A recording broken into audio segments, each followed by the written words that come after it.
संगठन निर्माण में निकले हैं और आज उसी कड़ी में हम लोग इधर उन्नाव आए हैं।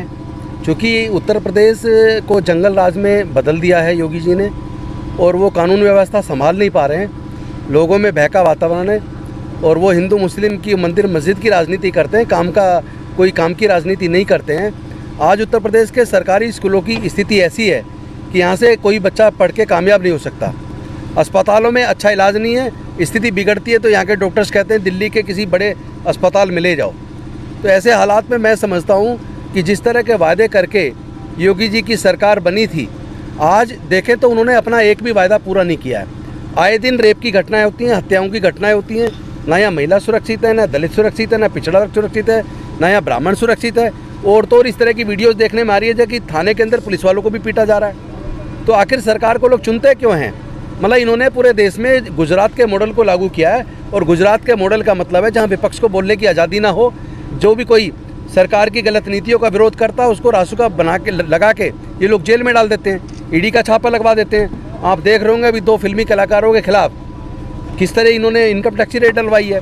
अरे भाई, मैं पूछना चाहता हूँ कि आखिर आप ये बदले की राजनीति क्यों कर रहे हैं? आप लोग ईमानदारी से काम कीजिए। आपको लोगों ने वोट दे के चुना है तो कम से कम वफादारी देश के प्रति कीजिए।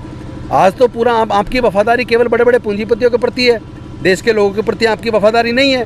किसी से संबंधित जो 3 काले कानून आप लेकर आए, जब संविधान के अंदर व्यवस्था है कि कोई भी कानून जब बनाया जाता है तो पहले कच्चा ड्राफ्ट पब्लिक डोमेन में लाया जाता है, पब्लिक की प्रतिक्रिया ली जाती है और उसको उनके सुझावों को इनकॉर्पोरेट करके फिर संसद के अंदर चर्चा के लिए रखा जाता है। और चर्चा के बाद अगर मत विभाजन चाहता है विपक्ष तो मत विभाजन कराया जाता है, प्रस्ताव पास होता है तो राष्ट्रपति की स्वीकृति के लिए भेजा जाता है, फिर नोटिफिकेशन होता है। लेकिन ये जो 3 कृषि से संबंधित काले कानून आए, इनको पब्लिक डोमेन में नहीं डाला गया, किसानों की राय नहीं ली गई। तो आखिर ये बनाए किसके लिए गए थे? जब तक ये इनका कच्चा मसौदा भी तैयार नहीं था तब तक मोदी जी के मित्रों ने बड़े बड़े भंडारण केंद्र बना लिए थे। इसका मतलब ये हुआ कि बड़े बड़े पूंजीपतियों के वकीलों ने ये इन बिलों को ड्राफ्ट किया है और केंद्र की सरकार बड़े पूंजीपतियों को फ़ायदा पहुंचाने के लिए उनके इशारे पे काम कर रही है। तो मैं समझता हूँ आज देश को बचाने का समय है और उत्तर प्रदेश की जो स्थिति योगी जी ने कर दी है, पूरे उत्तर प्रदेश के अंदर बहका वातावरण है, विकास देखने को नहीं मिलता। आप गाँव में जाके देखिए, कोई विकास नहीं है, स्कूल अस्पताल बिल्कुल दयनीय है। तो आज आम आदमी पार्टी के काम के मॉडल की ज़रूरत है, गुजरात मॉडल की ज़रूरत नहीं है।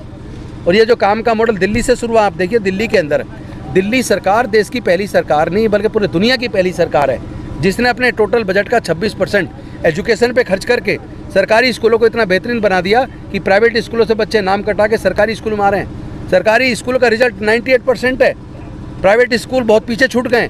तो जिस तरह सरकारी खर्चे पर दिल्ली के बच्चों को क्वालिटी एजुकेशन मिल रही है, जिस तरह सरकारी खर्चे पर दिल्ली के लोगों को मुफ्त में इलाज, मुफ्त में दवाइयाँ, मुफ्त में सारे टेस्ट, सब कुछ सरकारी खर्चे पे मिल रहा है। तो मैं समझता हूँ उत्तर प्रदेश के लोगों को भी क्वालिटी एजुकेशन का हक है, क्वालिटी हेल्थ सर्विस का हक है, सिक्योरिटी का हक है, बहनों की सुरक्षा का हक है, रोजगार का हक है।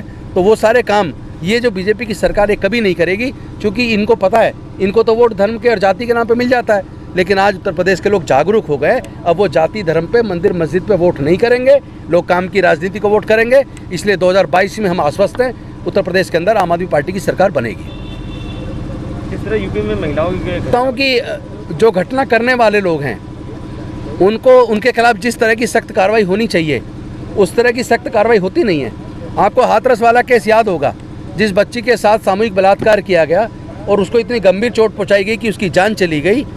आपको याद होगा additional director general of police ने उस वक्त ये बयान दिया था कि बलात्कार तो हुआ ही नहीं है, जबकि फिर सीबीआई ने जांच करने के बाद जब चार्जशीट दाखिल की तो उन्होंने सामूहिक बलात्कार की पुष्टि की है। तो जब additional director general of police मतलब पीड़ित का पक्ष लेने की बजाय और वो जो गुंडे जिन्होंने इस तरह की घटना की है उनके फेवर में खड़ा हो जाए, तो फिर देश की स्थिति क्या होगी? महिलाएं सुरक्षित कैसे हो सकती हैं? वह पिछड़े और दलित वर्ग के लोग कैसे सुरक्षित हो सकते हैं? और थाने में पीटने वाले, पुलिस को पीटने वाले लोगों के खिलाफ सख्त कार्रवाई नहीं होती। पुलिस का भी मनोबल गिरा हुआ है और ये सिर्फ और सिर्फ यहाँ की योगी जी की सरकार की वजह से है।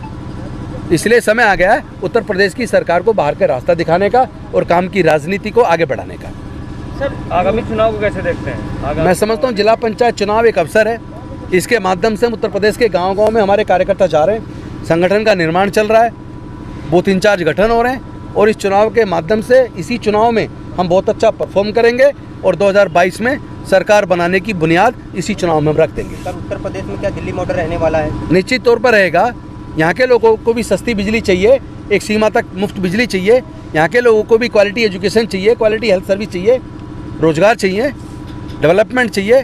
तो जो दिल्ली का काम का मॉडल है उसकी ज़रूरत उत्तर प्रदेश के लोगों को भी। इन्हीं मुद्दों पर विधानसभा चुनाव होगा? निश्चित तौर पर इन्हीं मुद्दों पर चुनाव हम लड़ेंगे। हम अब लोगों को इतना मेंटली प्रिपेयर कर देंगे, जो लोग सोच रहे हैं वो जाति धर्म की राजनीति करके फिर से जीत जाएंगे, इस बार ऐसा होने वाला नहीं है। नेशनल दस्तक की आपसे गुजारिश है कि अगर इसको बचाना चाहते हैं तो नेशनल दस्तक को सब्सक्राइब करने के लिए रेड कलर के सब्सक्राइब बटन को दबाएं, फिर बेल आइकन की घंटी दबाएं।